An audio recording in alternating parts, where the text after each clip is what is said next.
everyone, and welcome to today's video.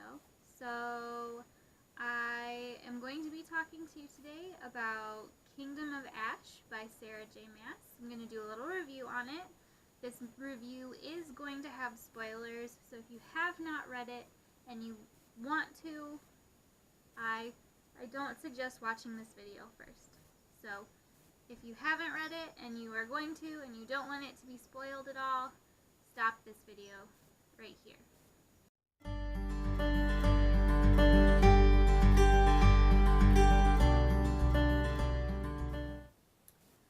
So those of you that are watching better be ones that have read the new book, or don't mind it being spoiled, because I'm telling you there will be spoilers.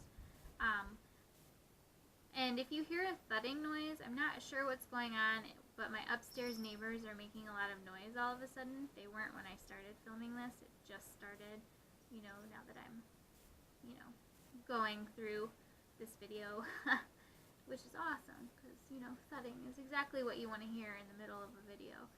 But anyway, I also wanted to let you guys know that I am revamping my channel a little bit, so if you notice differences, I'm thinking about changing the name. Haven't decided yet exactly what I'm going to do with that.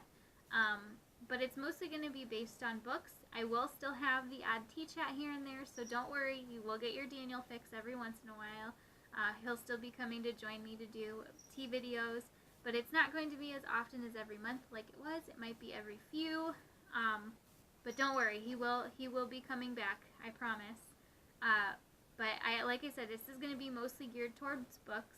I have been keeping up with my website, the books that I've been reading, doing reviews on there, but I decided that I kind of want to branch out a little bit and do more reviews on my YouTube channel, and since I read a lot, that means doing more videos on what I'm reading and reviewing a little bit more what I'm reading on here. So I'm going to try and juggle both, try and do some reviews on my website, some reviews on my YouTube channel. Not sure how it's going to work out yet. Hopefully I'll have it figured out by the beginning of the year, which is why I'm starting now with it. But I will put the link below in the description box for my website if you guys are interested in finding out what I've been up to, what I've been reading, because I have been reading a lot. And I also wanted to let you guys know too that I am not one that always just reads what's new. I'm going to read pretty much everything. I read pretty much everything. So I'm going to put on here and review the things that I'm reading at the time that I'm reading them. So some of it may be a little older, some of it may be books from last year, some of it may be books from a decade ago. But I feel like sharing everything with you guys is the way to go. So don't be upset if it's something that's been out for ages and ages and you've already read it. If you have read it, if it's a book you have read, let me know what you've thought about it down in the comments below. So anyway, okay, so this big honkin' book here, Sarah J Maas's newest book, Kingdom of Ash in the Throne of Glass series. This is the book we're here to talk about. This is book number 7. This is what's happening after both book 5 and 6. So if you haven't read the series, or you are thinking about reading the series, like I said, this does have spoilers, so I'm not going to apologize because I let you know that at the beginning of the video. But books 5 and 6 take place at the same time. Book 5 is following Aelin and her group, while book 6 is following Kale and his journey through healing, so he can come back in book number 7. That's right. Book number 7, we see the comeback of Kale and his wife. That's right. Book number 6, he gets married to Irene Towers.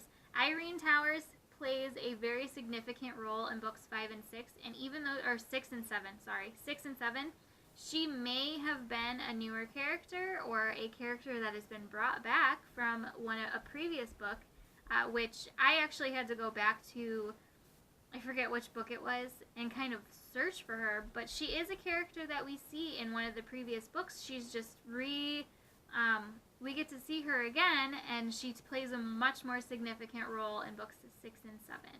So that was really exciting for me. Kale was one of my favorite characters, so when he wasn't in book 5, I I was so upset. But when Sarah J Maas said, hey, Tower of Dawn is coming out and it's going to be Kale's story, I was like, yes! More Kale! Not the food, the character. But anyway, I'm pretty sure that is the proper way to spell it, or to pronounce it. It's spelled C-H-A-O-L. I'm pretty sure that the pronunciation for that is Kale. Pretty sure. Don't quote me on it, but I'm pretty sure. But anyway, with his return, we also have the return of Aelin. That's right, book 5, she gets captured, she comes back. There are so many like, this book probably could have been another book. Like, she probably could have split it up a little bit. I'm glad she didn't, because then I would have had to wait for another year for another book. But this book, it was very, very long, and surprisingly took me a very long time to finish. I'm not one that likes to wait a long time to finish books. I like to get them done pretty quickly, but unfortunately for me, this one was very emotional. So I did have to stop quite a few times and take a break and maybe read some fluff in between, and or, you know, watch a movie or something to calm myself down, because this was a very, very emotional book. So there were I'm going to highlight 2 scenes for me that were super emotional. The first one was, okay. Basically, when Aelin is captured, so if you've read the series, you know at the end of book number 5, she gets put into an iron coffin. Pretty much the first part of the book is her, it goes back and forth between the characters, but any of her scenes, it flip-flops between her being tortured and her being in the iron coffin. And even the iron coffin is torture for her, because she can't use her powers, she can't do anything, she can't even tell, at this point in book number 7, she can't tell what's real and what's fake. It gets to the point where she's being rescued, or she's able to escape and is kind of being rescued all at the same time, like it all happens at once, that it gets to the point where she can't even tell if she's being rescued or not. She can't tell if what's real and what's fake. She can't tell if Rowan and Lorcan are real or if they're imaginary, because she's been tricked so many times, she's been tortured in such a way that it was psychological, and it took a psychological toll on her. And so before this first scene that I'm going to describe, you know, you see Aelin kind of in a downward spiral. She's not really acting the way that she was. She's putting on a show for, you know, the people they come across, the people that know her as the Queen of Terrasen, but she's not, behind closed doors, Rowan is worried about her. And in this scene that I'm going to describe, so they get to Kale's father's fortress, and there's witches, there's towers and everything, there's siege towers, and there's this huge army that's been amassed, and she meets up with Kale, and, you know, there's a big happy reunion and everything, but even he can tell that there's something wrong, and it's very emotional. And so the morning of the battle, she and her fairy friends go down to get armored up, because at this point none of them have any armor. She had just narrowly escaped. Rowan and his group had been looking for her, and so it gets to they don't have anything with them, or they have very little with them. So they decide to go down into like this basement part where it's kind of like a storage area basically in the castle, and they get, you know, their armor and weapons and stuff like that. And all of the men make their way up, and they joke about, you know, women taking a long time to get ready, blah, blah, blah. But Rowan is seriously worried, and this first part of the scene is from his perspective, and it's like, you know, he's legitimately worried that she's not going to come up and join the battle. And then you get to the point where she is,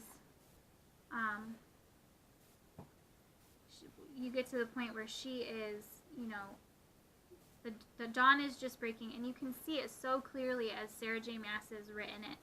The dawn is breaking, the siege tower is hitting the wall, and they're starting to make their way over the wall, and suddenly Aelin comes out, sword out, you know, hair flying, in this gold armor, this beautiful battle crown on, and she just starts taking out the enemy left and right and makes her way to the siege tower. And it's just, you can see so vividly in your head as it's described in the book, her walking out and just taking out the enemy like they're nothing, and making her way to the siege tower as the sun is breaking through the horizon. And it's just, from Rowan's perspective, it was just so emotional and such a beautiful, beautiful scene. And then you get to, after he's done describing it and he makes his way, you know, through the battle, trying to get towards her and trying to help her, you get her perspective, and you do find out, you know, that she was scared and that she almost didn't come out. And it's just, there's a vulnerability to Aelin in this book that wasn't there in the previous books. And so her character development in this, and you guys are going to get sick of me talking about character development because it's like my favorite thing. If a character is not developing in the book, I'm pretty much not going to read the rest of it, because for me it's all about the character learning something. It's all about, you know, what they're going through and how they're dealing with it.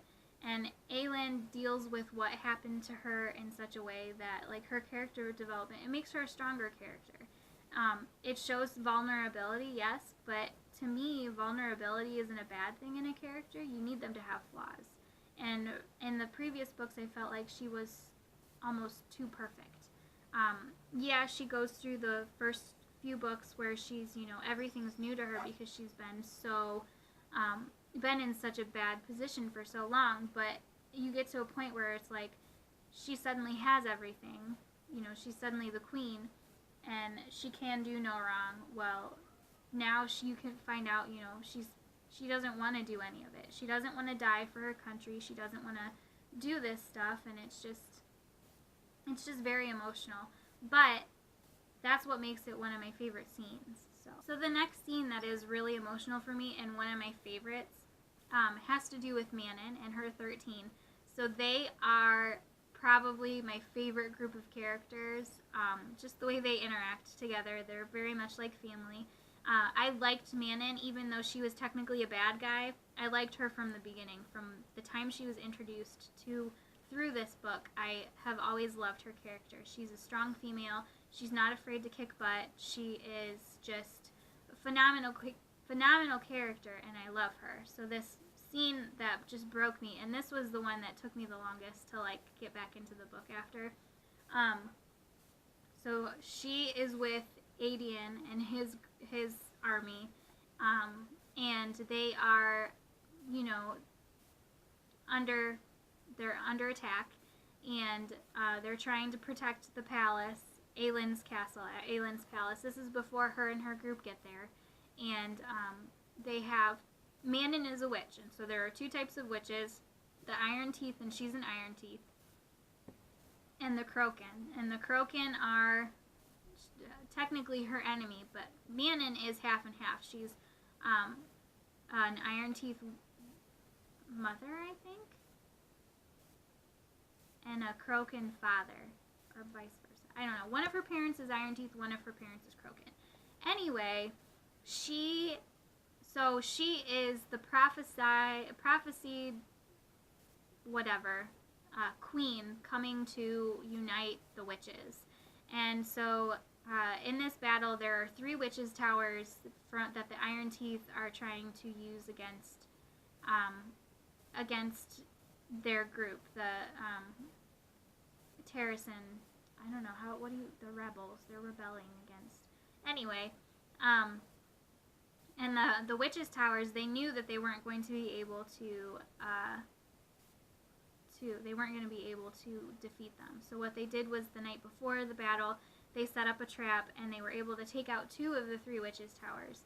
But the third one was still active, and they got it up and running again. And even that one was enough to take out their whole army. So Manon, who had at this point already gotten into a conflict with her grandmother, her Wyvern is injured, Abraxas is injured, and she's injured, but she knows exactly what needs to be done. And her second in command, basically, who is like a sister to her, basically comes up to her, punches her in the stomach, incapacitates Manon so she can't do anything, jumps on her wyvern and says, "Live. Just live." And her and the rest of the 13 ride off into the witch's tower and are able to take it out, and bring it down. And basically that helps them win the battle for that day, or at least push off the enemy until the next day. And that whole scene, because the witch's tower, the way they had to destroy it, it just takes them out completely. There's nothing for them they disintegrate. There's nothing for Manon to even remember them by. And it's just heartbreaking. My cat just closed himself in the bedroom door, sorry. It's just heartbreaking the way it's written, but at the same time it's like an important moment in the battle, because suddenly with those witches gone, with those witches' towers gone, they have a chance. And when Aelin and her group get there, it's like they have more of a chance. So it's just, both of those scenes are kind of turning points for those characters, because before, Manon wasn't sure, she wasn't sure she wanted to rule over both of them. She basically, at that point, was going through the motions, was just trying to get the Crokins to help them, so that way they could win the war. So, this book is full of moments like that. Those are just two of my favorite, and two that I cried the hardest over, believe it or not. So like I said, Sarah J Maas is just one of those writers, or is becoming one of those writers for me, where I have to have her book. I mean, I want it as soon as it comes out. I find out she's having one, and it's like I get all antsy and excited, and she's just a phenomenal writer, and I'm absolutely in love with this series. And if you haven't checked it out, and you watch this video against my warning, check out the Throne of Glass series. Okay, so that is all I have for you guys today, and I'm going to try and do, like I said, more videos like this. I'm not going to say any of my reviews are going to be spoiler-free, because honestly they're probably not going to be, but if they are spoiler-free, I'll let you know that too. So, like I said, if you haven't read the Throne of Glass series, make sure you check it out, especially if you love fantasy. I feel like Sarah J Maas does such a great job at creating her world in both the Throne of Glass series and A Court of Thorns and Roses series. Both of those series are phenomenal. I highly recommend them to anybody who loves fantasy. So make sure you check them out. If you liked this video, make sure you hit that thumbs up, and also make sure you subscribe for more videos like this. I'm also going to leave in the description box below my website that I've been reviewing books on in the past. That'll let you know what I've been reading and kind of give you a heads up on what I've been reading. I'm going to try and do some stuff on there. I'm not sure what yet. But yeah, I'll let you know that too when I figure it out. So again, like and subscribe. Hit that comment section too, and let me know what you thought of the book if you read it. If you haven't read it, let me know if you have read any of the Throne of Glass series. Also, make sure you put suggestions down in the comments below, because I'm always looking for new books to read. So, thank you guys for watching, and I'll see you again soon.